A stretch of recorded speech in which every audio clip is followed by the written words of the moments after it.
People who decide to make themselves available for psychic work should take into consideration that it's quite likely that at some point they are going to run into a situation that requires them to make a decision based in ethics.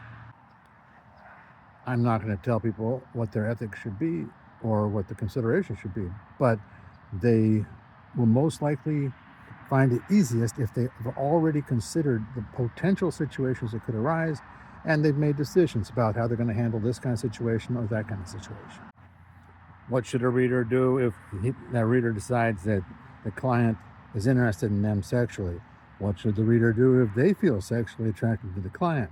What should the reader do if the client indicates that there may be some illegal activity involved? What should the reader do if they want to make the client happy?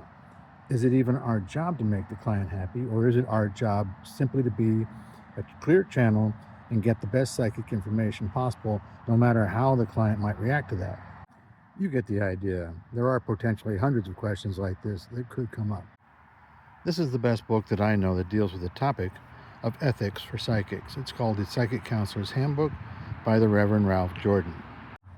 The book was published in 1998 and still just as good today as it was then. Reverend Ralph passed in 2022.